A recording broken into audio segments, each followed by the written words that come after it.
My name is Gopi Desai. I'm a pediatrician at New York Presbyterian Queens, and thank you so much for having me here today. I'm going to be talking about childhood obesity.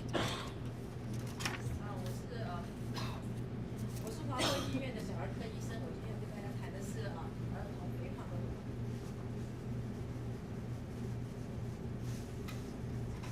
题。Okay.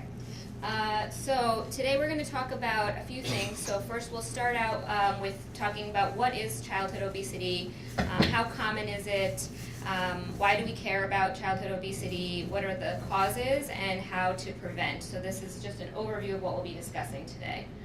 我们今天讲的一些主题呢，就是什么是儿童肥胖的问题，我们这个有多平常，然后为什么要注重这个问题，还有它为什么造成肥胖，还有怎么样预防。So what is childhood obesity? So childhood overweight and obesity occur when a child's weight is above the healthy level, which poses a risk to their health. 那儿童的肥胖，什么是儿童肥胖的问题？当你小孩子的体重呢超过健康水平，这样子会造成对健康有威胁的时候呢，就是肥胖的问题。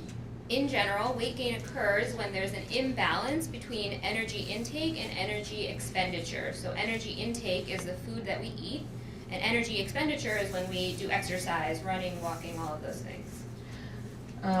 为什么会增加体重呢？就是因为我们人的身体是一个平衡，你的能量吸入从比方说食物啊，或是其他的吸收进来，然后你要消费掉，这个消费就是比方说你运动啊，或是说做其他的活动。当你这个摄入的量跟那个消耗的量有不平衡的话，你就会造成体重增加。And this sounds very simple, but in reality, obesity and weight is a very complex issue, and there's many contributing factors, which is why it makes this a particularly challenging topic.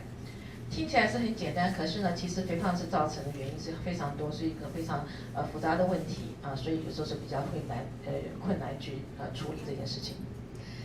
So we'll just for one moment define pediatric or childhood obesity. So we use body mass index to evaluate an individual's weight. And this takes into account not only the person's weight, but the person's height. Because you can imagine if you're taller, you can have a much higher weight and still be normal than if you're a shorter person.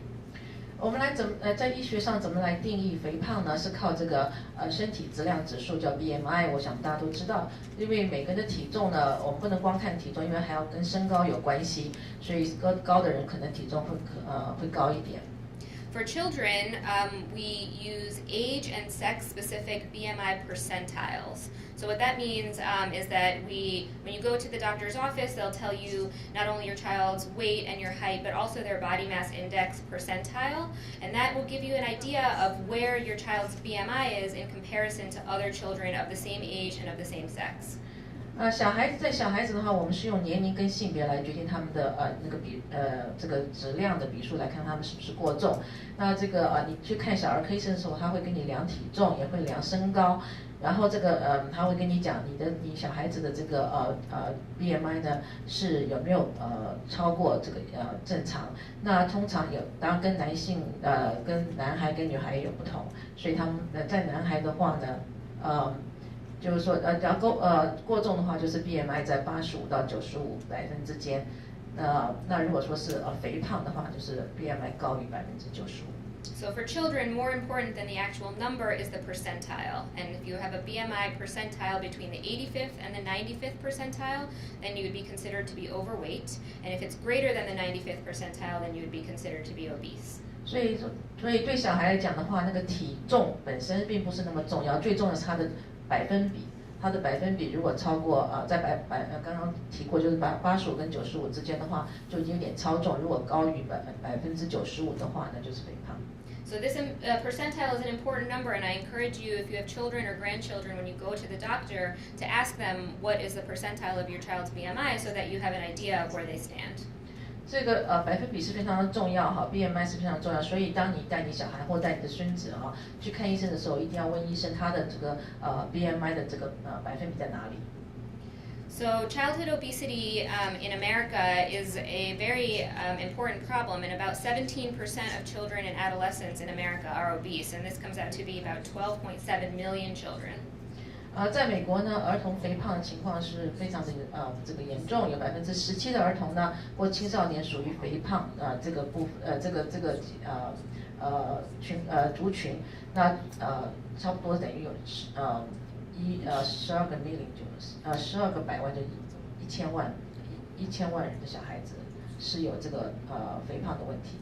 In addition to that, another 15% are considered to be overweight, and this makes the total about 1 in 3 children or adolescents who are either overweight or obese. So this is a significant problem in this country that we're facing. 那除了17%的小孩子呢，他们是过重以外呢，还有50%的小孩子或青少年呢，属于这个超重，就是肥胖哈。所以这样子算起来的话，等于是每3个小孩子或者每青少年就有1个人是超重或是肥胖。So this graph is just showing the trends of childhood obesity in America over the past 40 years or so.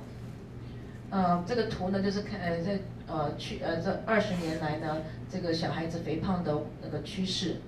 So this line here is showing time. So this is about the 1970s, and this is, the 2011 to 2012. 底下的就是说，就是从1971年到2012年。And this is the percent of obesity, so percent of children who are obese. 那这个另外一边就是看说有多少小孩子是过重。So you can see a pretty steady increase here of the rates of obesity in America. 所以你可以看出来，这个过重的情况是每年都在增加，增加的蛮快的。So I hope I've convinced you that this is a problem that we really are facing as a country here, and more important than the fact that this is very common is why do we care that there are so many children that are obese? 所以你可以看到呢，我们在美国呢，这个小孩子过重是个很大的问题，而且是尤其在这个先进的国家，肥胖是影响小孩最大的这个营养的障碍。So in the developed world, obesity is actually the most common nutritional disorder. 所以在我们刚刚讲，就是说肥胖呢，其实是这个我们讲说在营养方面一个很大的不平衡的事情，就是一个很大的这个营养方面的问题。Overweight and obese children are more likely to go on to become overweight and obese adults. So just because they are overweight or obese as a child doesn't mean that they're going to grow out of it and lose their weight and go on to be a healthy adult. They really are at increased risk in adulthood, and this puts them at increased risk for many medical conditions. In adulthood, about 2.6 million people die every year from obesity-related causes.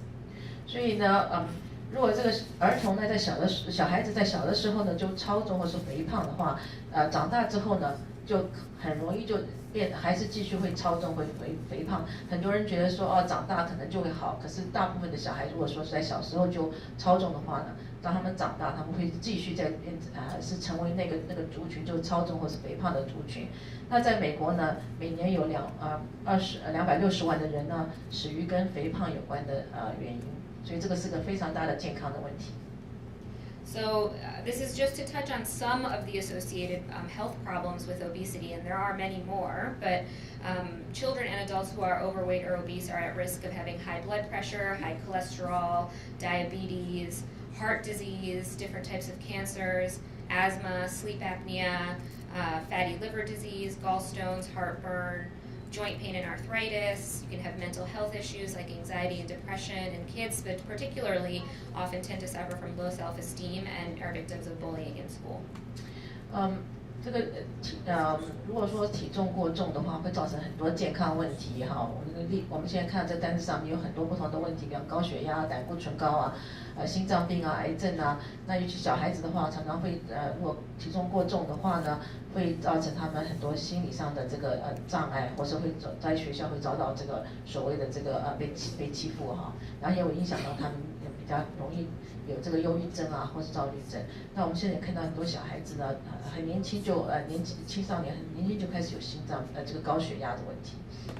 So now that we've talked about the overview of childhood overweight and obesity, let's talk about why this happens. So there's many reasons why children in this country are more likely to become overweight and obese. It's very multifactorial, and there are environmental reasons, genetic reasons, and behavioral reasons that all kind of interplay with each other in order to put kids at risk for becoming overweight and obese. 造成儿童肥胖的那个原因呢有很多种。那很多有一部分呢是因为环境的关系，一部分是因为你遗传的关系，或基因的关系，另外可能就是因为你行为的现在很多这个现代的不同的行为造成的关系。Of these three factors, behavioral issues are by far the most important. 那这个就行为方面的原因呢，造成的这个肥胖是可能是最大的原因。Genetics, or the potential based on what your family is like, is a very small component, and it's not really something we're going to focus on today because it's not something we can change. 这个家庭的遗传或是基因造成的肥胖，其实占了非常非常小的部分，所以我们今天不会提到这个方面的，不会讲到这个方面的问题，因为如果是遗传的话，我们也没有什么太大的方法可以解决。不过这个所以今天我们会注重在这个就是行为方面的。So we'll start by talking about some of the environmental factors that contribute, and then spend most of the time talking about the behavioral modifications that we can all take to make sure that our kids are living a healthy life. 所以我们先会谈到就是环境的影响，为什么环境怎么样的环境会造成肥胖，然后我们会花多点时间再讲说什么样的行为会造成容易造成肥胖。So our modern environment today promotes a very sedentary lifestyle and very poor eating habits. 我们现在的环境呢，我们住大环境呢，很容易让我们的生活呢，就是说非常不是很活跃的，大部分都是大家就是非常的很静态的啊。那还有就是我们的吃的习惯呢，现在也是非常不好的习惯。We have every transportation system available to us pretty much, and all the conveniences to make us walk less, climb stairs less, and all of these conveniences are great in helping us get to work and get to where we need to go, but it does decrease the amount of activity that we do as well. 因为这个科学进步呢，时代进步呢，很多交通工具，这些交通工具当然是让我们行走方面比较方便，可是同时呢，也减少我们的这个真正运动的机会。In addition, unhealthy foods are very readily available and generally very affordable. So they usually taste very good, they usually have enormous portion sizes, and are very high in fat and sugar content. 而且很多这素食呢都非常方便，所以很容易大家都去吃这些素食，这些就是素食快速的食品，它们呢都是分量非常大，然后里面的那个含到高脂肪或是高糖分，所以这样子的话呢，因为太方便了，所以我们很多人都会很容易去吃这个快餐。About a third of children eat fast food on a daily basis, which is a staggering number. And children in general can see up to 3 to 5 fast food ads per day. 在2岁到19岁小孩中，有1/3的人每天都在吃这种快餐那而且小孩子呢也会常常看到这个方面的广告，我想我们都可以看到在电视上，那小孩子每天几乎可以看到3个到5个这种快餐的广告。So this is definitely affecting what our children are asking for and what our children prefer in terms of their eating habits. I'm sure that many of us have not seen too many ads on TV for fruits and vegetables, but I'm sure everybody has seen these logos and commercials for Wendy's and McDonald's and Burger King.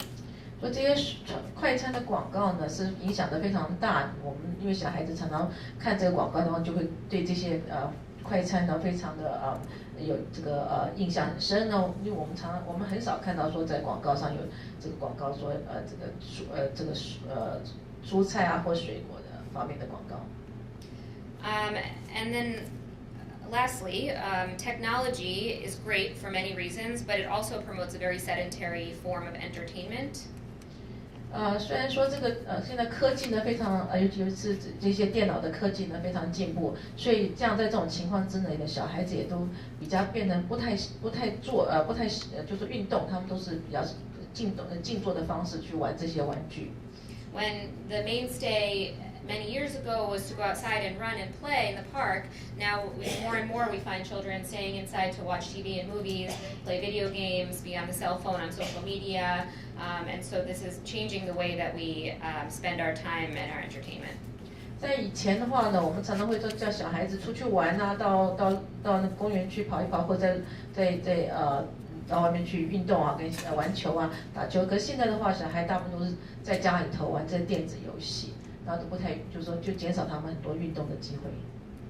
So this is a lot of environmental factors that are influencing our children's priorities and our children's desires and preferences of what they want to do, and it can be very overwhelming, but more important than the environmental factors, which are important to be aware of, are the behavioral things that can affect your child's healthy life and weight.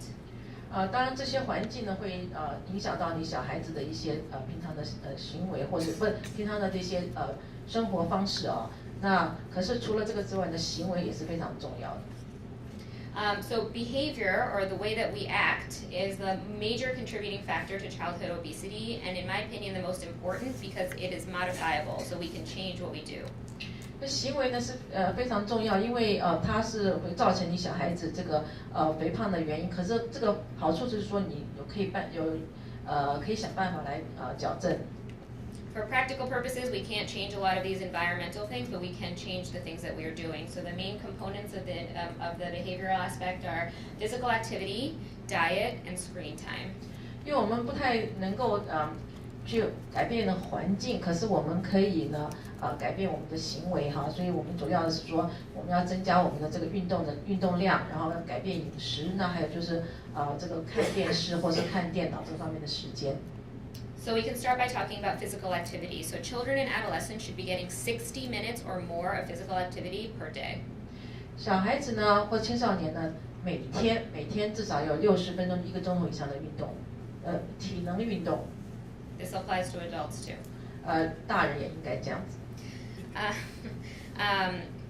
A practical way, and this is something we'll talk about in a little bit, is incorporating both lifestyle physical activities as well as structured physical activities, and we'll go over what each of those means in a few minutes. 这个体能运动呢，可以包括2种，一个就是生活方式上面的改变啊，另外就是你有结构性的来做运动。So first, let's go over the benefits so I can convince you that this is important. So physical activity will allow you and your children to have strong muscles, strong bones, a healthy heart, a healthy weight, which is what we're focused on today, but also improve school performance and improved mood. 运动有很多好处，除了能够增加你的这个肌肉骨骼的健康，你的心脏健康，还有可以维持保持你的健康的体重。除此之外呢，它也可以提高那个小孩子呢这个学业方面的表现呢，还有就是改变他的这个心理的情绪上面的状态。While there are many benefits, there are also many barriers to having regular physical activity. Time is a major barrier. We're all busy. Kids are busy, especially when they have school and homework and other activities. Motivation is a major aspect, so children need to have the desire to do exercise.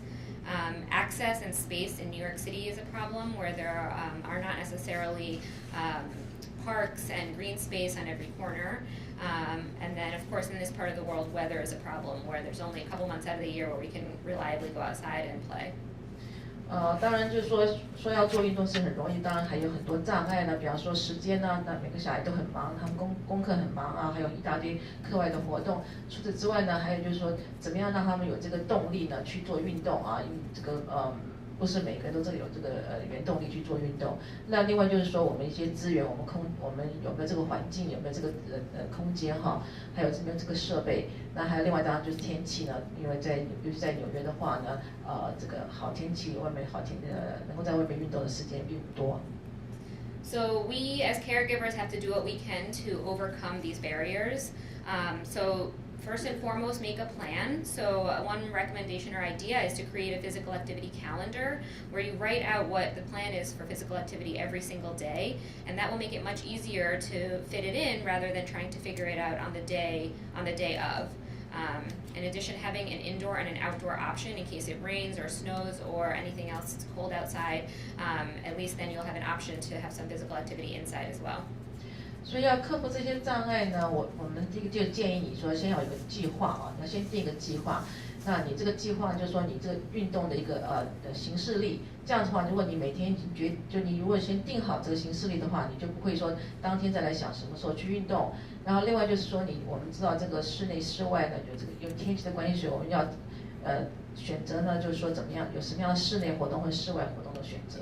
Many schools have gym class for children, if not every day, at least a few days out of the week. So print out a calendar, and then you can at least start by putting in the days that the children have gym class, and then you can fill in the blanks around that. 你不见得每天都要安排他的运动，因为在学校里头，小孩子一个礼拜至少有，我想3天有有这个体育课，所以你可以先把他的体育课呢先放到你的行事历里头。那这样的话，你只要想他其他没有体育课的时间，你该做些什么事情。In general, try to choose activities that children enjoy, and that can be done as a family. So there's no sense in trying to force a child into any sort of activity that they're not going to enjoy, because they're not going to be motivated to attend to that activity then. And then try to prioritize physical activity before entertainment. So try to get that 1 hour of exercise in before you sit down to play video games or go to the movies. 最重要是要选择一些活动呢，运动呢是小孩子喜欢的。你就如果说去逼他去做他不喜欢的运动的话，大概就不太容易达成。然后这些运动最好是你全家可以一起做。除此之外呢，你一定要先把这个运动呢放在最重要的就是要先，比方说你一定要先运动1个钟头才能够去看电视啊，或者做其他的这个电脑的玩具游戏。So we spoke a little bit before about lifestyle physical activity, and these are physical activities that are incorporated into your daily, everyday routine. So some examples of this are taking the stairs instead of the elevator or the escalator, parking your car further away in the other end of the parking lot, so you have to walk a little bit to get to the store, getting off of the bus or the train 1 or 2 stops early and walking the rest of the way, and walking if you're going to be on the walking around instead of just sitting on the couch. And these are ways to incorporate a little bit of exercise into your daily routine without having the pressure of carving out some time to do a workout. 我们都知道大家都很忙，所以我们可以其实很简单把一些运动呢融合在我们的日常生活当中，这样你就不要再另外再找时间去运动。比方说呢，你不要坐电梯，你可以走楼梯，或者停车的时候停远一点，那这样子的话，你可以从停车的地方走到你要去的地方。那还有就是说，如果你坐巴士的话，就早1站或早2站下来，然后可以多走一点路。那还有就是打电话，你可以不要坐在那边打，你可以站起来一边走在那边打电话。So lifestyle physical activity is a great way to incorporate a little bit of activity into your everyday life. However, structured physical activity is also important, and that means a period of time in the day, that 60 minutes that we talked about, that's dedicated just to doing exercise. 当然就说把你这个运动放你的生活方当中很重要。可是另外的话，我们还是需要一些有这个有结构的运动哈，就是我一些我们固定的一些运动。And there are many, many options, and a few of them are listed here of physical activities that kids can do. And so every child doesn't have to do the same thing, but find something that's enjoyable for your child or your grandchild and try to enroll them and encourage them to do that. 这边有很多不同的运动，你可以建议你们做。那你们当然不是每个小孩都要做每一个运动，最好就是配合他们喜欢的运动来选择一些这个有结构的运动让他们来做，就是比较有组织的运动来跟他们做。So next we'll talk about diet, which is another major component of behavioral modifications that we can make. 另外很重要的就是饮食哈，这也是一个习惯，一个我们可以改变的生活习惯。So one of the most important points is that healthy eating habits start very, very early in life. 这个健康的饮食习惯是要从很小开始建立。So this is something that you should start focusing on early, and don't assume that once they become older, they'll decide that they want to eat their fruits and vegetables and become healthy. 因为很多人觉得说小时候没关系，等他们长大自己会选择。可是很多时候呢，我们都看到说小孩子小时候养成的习惯，长大不太会容易去变。So in general, we have limited access to healthy foods and much greater availability of unhealthy foods. And as I'm sure many people have noticed, there has been significant increase in portion sizes as well over the last couple of years. 通常的健康的食物呢是比较不容易那么就是去寻找去接触到，我们常常接触到都是不健康的食物，而且现在在美国这些食物的分量都是特别的大。And an important thing to be aware of as well is that usually our food choices are based on convenience. So what is convenient, what is easy, and so if you can modify that and make the only convenient options in your home healthy foods, you're much more likely to have success. If the child has to choose between washing and cutting an apple or going for the cookies that are there, they're always going to choose the cookies. 还有就是我们通常吃东西的话，都是哪一个方便我们哪一个吃啊。所以说呢，你最好让就是说选择食物，还有就是家里准备食物的时候呢，让这个健康的食品呢比较容易让小孩子吃。比方说苹果的话，你叫小孩去洗一个苹果，那或者切一个苹果，那或是跟一个饼干的话，他们可能会选择饼干，因为饼干比较方便。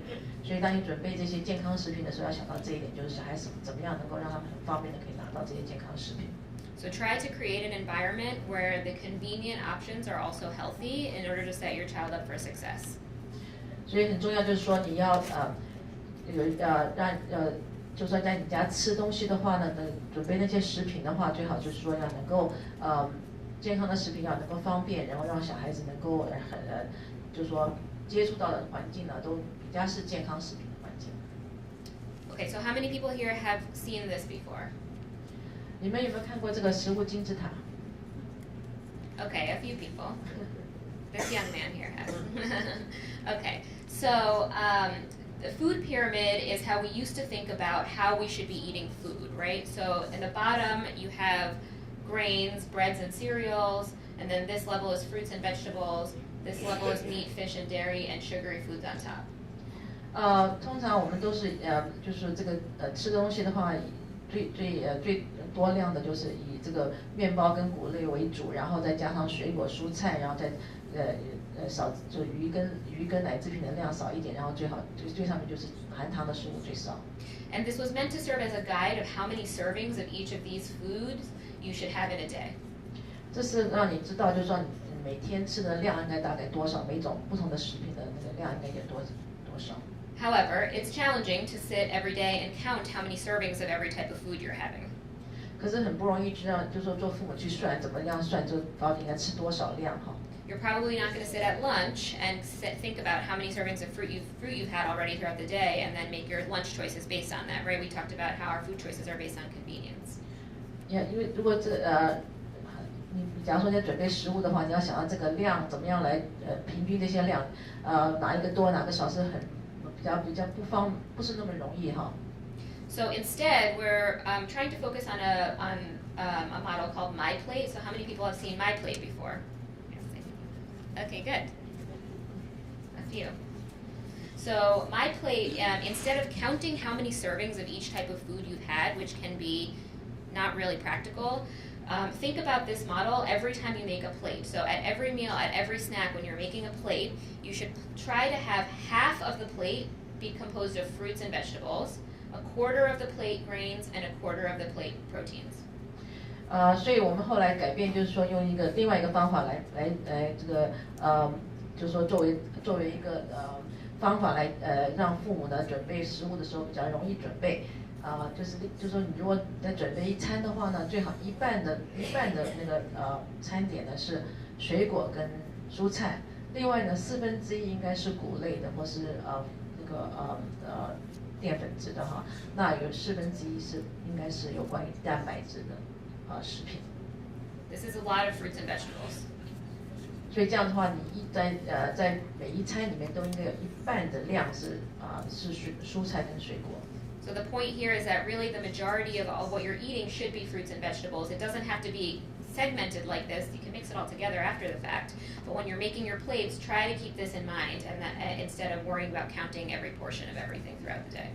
所以当你帮小孩准备吃那个午餐或是晚餐的时候呢，就记得说至少要一半他吃的东西里面有一半呢是这个水果跟蔬菜，你不一定要分得这么清楚1/4。不过这个这个很大的那个怎么讲，就是标准，就是说要记住的事情就是说多吃水果蔬菜。Okay, another very important topic is drinks. 另外很重要就是饮料。So water and milk are the only drinks that anyone should be drinking. Period. 水跟牛奶应该是我们唯一喝的东西。Sodas, juices, and many other bottled beverages, so iced teas, lemonade, and all of that stuff, are very, very high in sugar content and really should be avoided as much as possible. 其他像汽水呢、果汁呢，还有其他瓶装的那些饮料呢，其实都含了非常非常多的糖分，所以我们应该尽量不要去用。Juices in particular can be very challenging. A lot of times the containers and the packaging that juice comes in makes it look very healthy. They put nice, colorful fruit on the front of the box. But in reality, juice is generally full of sugar and doesn't really have the same benefits as eating the whole fruit or vegetable. 果汁呢是一个很大的问题，因为果汁的广告呢，还有他们的包装呢，都让你觉得好像果汁非常健康，他们放了很多这个水果啊、蔬菜的那个相片在上面。可是呢，其实果汁呢是充满了糖分，其实没有一个真的没有什么水果的好处。So if your child or you enjoy the taste of a certain fruit or a certain vegetable, then it's better to have the whole fruit and have the fruit enjoy the flavor that way rather than drinking just the juice from it. A lot of times juice have at least as much as or more sugar than sodas. 如果说你小孩子喜欢这个水果的味道的话呢，你不如让他吃整个就是一个新鲜的水果，而不是给他喝果汁，因为果汁通常和汽水是含有一样多的糖分。And nobody believes me when I tell them that. So 很多人都以为果汁比较健康。So this is the comparison of the amount of sugar in 8 ounces or 1 cup of Pepsi versus Ocean Spray cranberry juice. 所以你看这个糖分哈，在左边是一罐那个 Pepsi 可乐哈，另外一边就是一个果汁，那个蔓越莓果汁 cranberry juice。So Pepsi has 27 grams and cranberry juice has 28 grams per cup. 那糖分的话呢，在这个可乐那个瓶子里面有27个27 gram 就是27克。那在同样的呢，在这个果汁里面呢有28克的Coca-Cola has 28 grams and Minute Maid apple juice has 25 grams. 同样你可以看，在左边的话，那个可乐的话有28克的糖分，那旁边这个看起来很健康的这个苹果汁呢，也有25克的糖分。And Mountain Dew has 31 grams of sugar per cup, and compared to Welch's grape juice, which has 36 grams of sugar per cup. 另外像这个 Mountain Dew 另外一种汽水的话呢，有31克的糖分。那你看另外一个是所谓的是葡萄汁呢，里面有36克的糖分。So the point here is not how much is 36 grams or 31 grams of sugar. The point is just similarities in the amount of sugar that you see in different juices compared to sodas. Because you're probably not going to give your child soda multiple times a day, but many people will give their child juice multiple times a day. 这最重要的这个信息就是说，果汁呢糖分呢其实跟很多那个soda糖分是差不多。那我们都知道，很多人父母都会说不要给小孩子喝soda，可是呢会给他们喝果汁。所以你要记得，就是说给他果汁的时候，你给他糖分是跟soda一样多。So try to think about those two in the same category, and similarly as many bottled beverages that are available. Nutrition labels can be very difficult to read and interpret. So your best bet is to avoid everything unless it's water or milk for children. And then if you have questions about different reading nutrition labels, that's certainly something that we can talk about as well.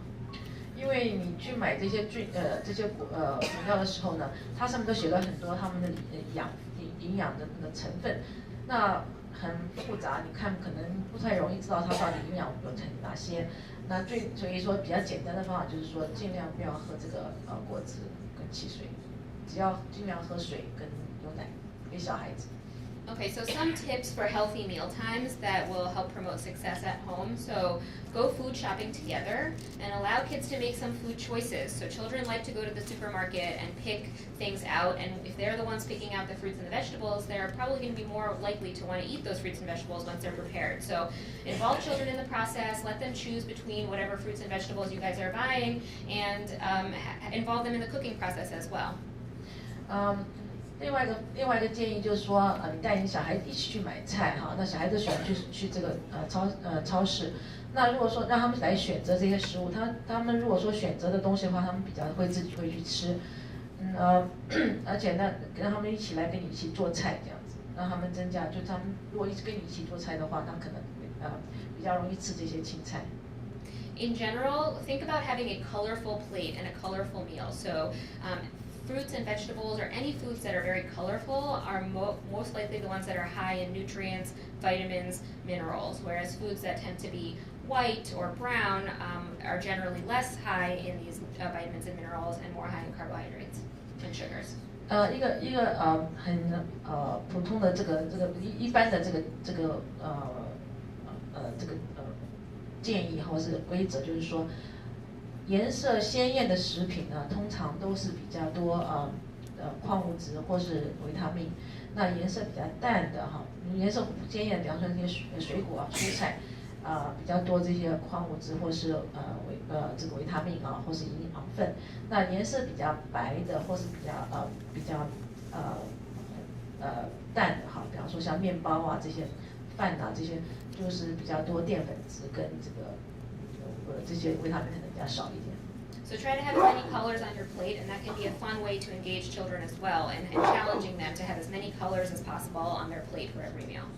所以说你如果说你把你的小孩子的饭准备的吃的东西里面呢，越多颜色，他们可能会越有兴趣因为然后也可以让小孩子来自己觉得说，你是不是能够把你的盘子的菜的颜色放得更多一点。Make sure you are offering everybody in the family the same food. So it's really not fair to tell your children that they're not allowed to have something if somebody else in the household, whether it's a sibling or a parent or a grandparent, is allowed to eat that. So most of these principles really apply to everybody, not just children, even though that's our focus today. So try to offer the same food to everybody. 很重要就是说，吃饭的时候呢，大家最好都吃一样的食品。因为如果说你大人吃一种东西，让你叫小孩子吃另外一个话，可能就比较不容易让小孩子去做到他们应该就是吃到他们应该吃的东西。Eat together at the table as a family. So this has been proven to improve eating habits amongst children and adults, and have that bonding time together, sitting as a family and eating dinner, rather than people eating on the fly or sitting on the couch or in front of the TV. 还有就是说，最好能够大家一起坐下来吃饭，这样的话，除了能够大家吃的比较正常以外呢，你还有机会跟你小孩子跟家人在一起有一个这个团聚的时间。那如果说是每个人都自己去一面吃饭一面去看电视或是做别的事情的话，这样吃起来可能就比较不健康。And then try not to reward with food. So there's a lot of rewards and a lot of things kids want out there. Stickers, books, any of those things are great rewards, but if you start rewarding with food, it's usually unhealthy foods like cookies and snacks. And in that way, a lot of times children can end up eating much more of these unhealthy foods than you intended. 还有就是说，你不要用食物来做奖励。其实有很多东西，可以来奖励小孩子，如果他们做对什么事情。如果你开始用食物奖励的话，通常你会给他们的那些奖励的食物可能都是不是健康的食品。Okay, and a few more tips before we move on to our last topic. So if you're giving a snack to your child or to yourself, try to have a defined size of the portion of the snack. So if you're going to have some chips, put the chips into a small bowl and give them to your child, rather than giving them the whole bag and letting them munch on them until they're done. They'll most likely end up eating many more chips that way. 就是说，如果说你真的要给他们零食的话呢，就你要很注意，就是说给他们小量比方说你要给他们吃这个薯片的话呢，你不要给他一袋，你可以给他放在一个小袋子里头，或是放在小碗里头。这样子的话，他们吃完就至少不会多吃。如果你给他一袋的话，他可能把一袋都吃完。Children are obviously growing and active, and so oftentimes they're very hungry, and that's okay. They can eat as much as they want, but if after they have their initial serving of lunch or dinner, if they're still hungry, their seconds should really be of the fruits and the vegetables and not so much of the rice and the pasta. 那小孩在长的时候当然很容易饿，所以他们如果吃完饭又再饿的话是很正常。如果说是吃了一个正餐之后，如果再饿的话呢，最好选择给他们吃点水果或者蔬菜，而不是再给他们吃饭。If you are going to have some rice and pasta, make sure you're choosing the whole wheat pastas, the whole wheat breads, brown rice instead of white rice. These are simple changes.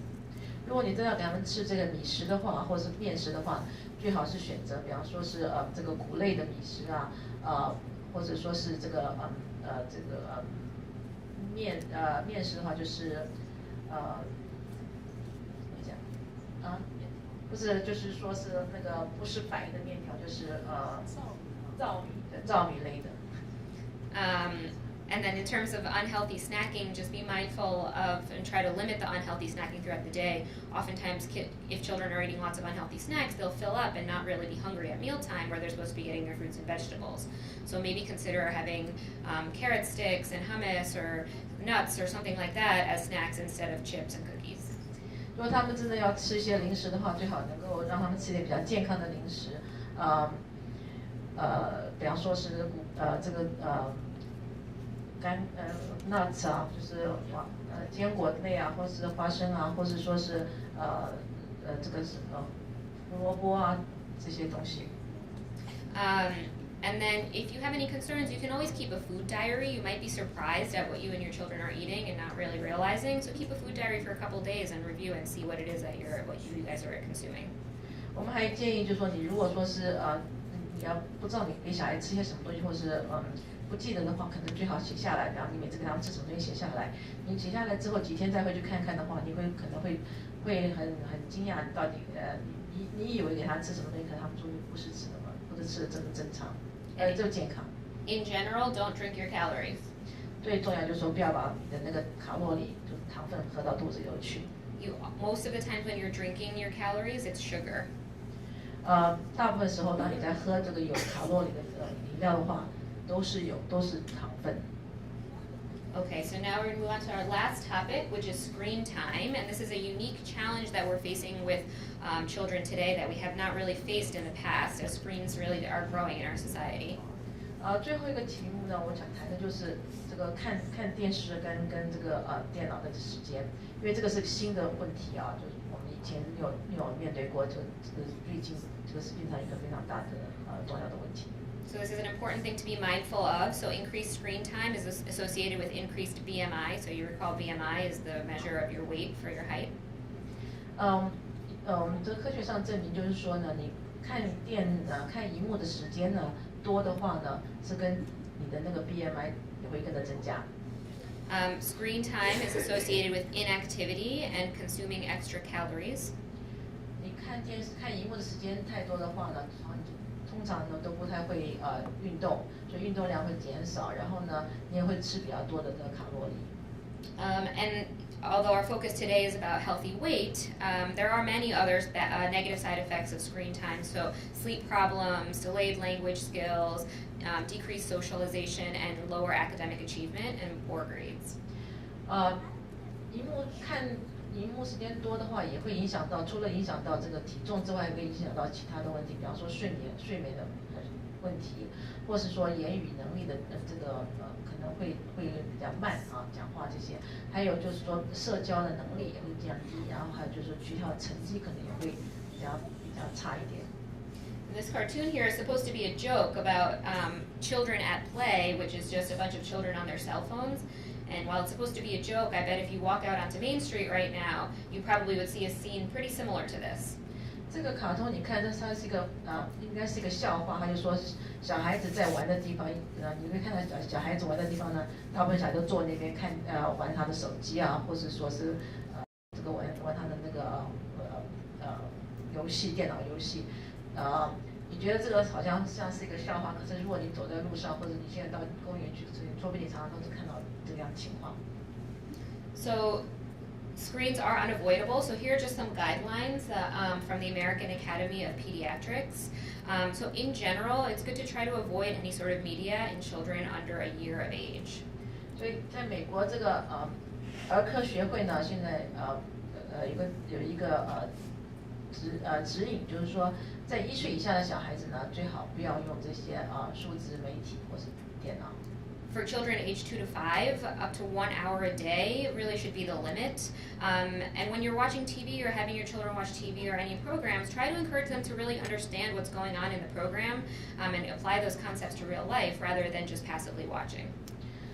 2岁到5岁的小孩子呢，美国儿科协会是建议说每天最好只有1个小时的荧幕时间，就是看电脑或是看电视。那同时呢，你要鼓励你的小孩在你看这些节目的时候呢，要知道他在看什么，然后能够把它拿来当做放在你的实际的生活当中，而不是只是坐在那边这个消耗他的时间。So if children are watching programs, make sure they're high quality programs and try to watch them together rather than just putting your kid in front of the TV so you can get some errands done. 所以他们真的要看电视的话呢，最好给他们看一些比较有教育性的节目，然后最好是说你可以跟他们一起看，这样你跟他们解释不是就说你可以让他们看电视，你就可以做别的事情去了。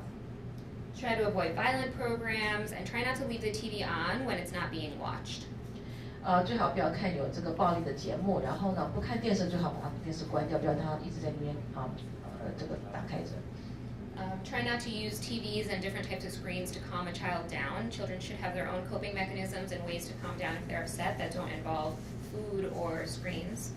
当你小孩子在吵闹的时候呢，不要就说让他们去看电视来做个安抚的方法，或是拿食物来做个安抚的方法。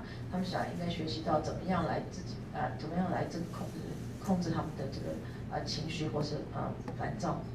Definitely try to make mealtime screen-free at the dinner table and try to turn everything off for about an hour before bed so that we have time to wind down and calm down the mind before sleeping. 最重要就是吃饭的时候呢，不要看电视或是看这个手机，或是看这个电脑节目，然后就睡觉之前也不要看让他们能够慢慢能够比较能够安静下来去睡觉。And then try not to substitute any major activities with screen time, so sleeping, playing, reading, social interactions. Try not to replace those with any form of a screen. 所以很重要，不要这个睡觉时间还有游戏的时间还有吃饭时间或是社交的时间呢，不要把它拿来做成让他们去看这个荧幕或是看电脑这些。So these are simply guidelines, and there's obviously exceptions to all of these rules, and there are some great aspects of technology in our global world that we live in, being able to keep in touch with family that are far away, which is, relevant for many of us in New York, myself included. And so, it's great to allow your children to FaceTime or to call grandparents and siblings and whoever it is. So it's not to say that we should never do that. This is just something to be mindful of going forward. 这只是一个大概的这个一个方向那当然就是说我们每个人的环境每个人事情都不一样，所以不是说一定的。那而且现在技术这个科技也很发达，我们也可以让小孩子说用电话呢跟你的祖父母或是跟你的亲人可以联络，可以增加他们的这个社交方面的技术。So we have talked about a lot today, so we'll just review before we wrap up. So the bottom line really, teach your kids about the importance of a healthy lifestyle from a very early age. 所以我们今天这个讲座的重点呢，有下面几个。第一个就是说，让你小孩知道呢这个健康生活的重要。Children are very smart. 小孩其实都很聪明，你要跟他讲的话，他们都会 So if you explain to them why we're making changes and why we're encouraging different foods and limiting screen time and asking them to play outside, they're much more likely to be receptive of it rather than if you just tell them that this is the way it is. 如果你可以跟他们解释或者跟他们谈这些事情的话呢，他们其实会了解，而且会比较愿意做。如果说你只是跟他说你应该这样做，你应该那样做，他们可能就不太愿意做。Talk about your child's BMI and that BMI percentile with your doctor. Make sure when you go in for the regular checkups that you're asking so that you know where your child stands. 每次去看医生的时候，要跟医生讨论你小孩子的 BMI 就是那个身体指数。And then be aware of all these environmental factors in this world, in the city that we live in, that encourage unhealthy habits, and try to, do as much as you can to counter those at home. 要注意你附近的环境我们刚刚提过那些，有些环境会造成不良的习惯，那你要知道这些有哪些环境在你的附近，然后尽量去避免它。Make physical activity a priority, even if it is difficult. I know that it's much easier to sit down and watch a movie than to go outside and play, but it is something really that should be prioritized.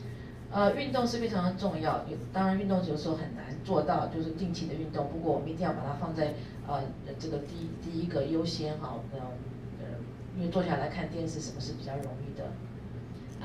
Practice moderation and not avoidance, and this is along the same lines as don't diet, but make sustainable lifestyle changes. So nobody is saying that you should never eat a cookie again, or never have ice cream again, or never have juice again, but just try to practice moderation and limit the amount of unhealthy foods that you're eating.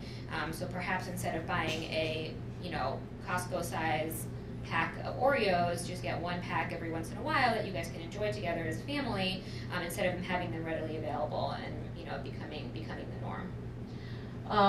我们刚刚讲的这些事情呢，就是说你要有些东西呢，不是说你不要去做哈，那只是要适量。像比方说是吃东西的话呢，你还是希望能够吃一点零食啊，可是就是说不要，比方说你买零食的话就不要买一个很大盒，你可以买小量的，然后而且不要说买太多在家里头，小孩随时都可以吃到这些东西。And along the same line, so try not to diet. We know that diets don't work. So changing your habits for a month just to reach a certain weight or a certain goal, and then going back to your old habits is really not a sustainable way to encourage an overall healthy lifestyle. So instead of making radical changes that may only last for a little bit of time, try to make small changes that are more sustainable for the rest of your life. 那不要想到说，假如你今天体重过重，不要想到马上去怎么样去节食，然后用很快的方法，然后说不定1个月之后呢，又回到原来的饮食方式。最重要是要改变你的饮食方式，虽然可能是非常难，可能就是你每次慢慢的做，你每次改一点这样子，这样比较容易持续。And then of course limit screen time as much as possible. 还有就是最重要就是减少看电视或是电脑或是这些荧幕时间。So in conclusion, childhood obesity is a very important health concern with very serious consequences later on.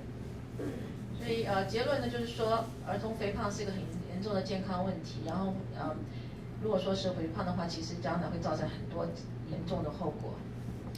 Try to start encouraging that healthy lifestyle from a very early age. 从小就要培养好的生活习惯。And although there are many environmental factors that are out of our control that are contributing to obesity and unhealthy lifestyles, there are also many modifiable behaviors that we can change, including diet, exercise, and exposure to screen time. 虽然有很多因素呢，我们没办法控制，比如环境因素或是基因因素，可是我们还是可以，绝对是可以改变我们的行为还有饮食习惯，比方说饮食习惯、运动还有看荧幕时间。如果什么if they have a question, they will ask after the session. Okay, yeah. 我们现在先谢谢这个 Dr. Desai， 我们有问题的话，我们等下面一个留一。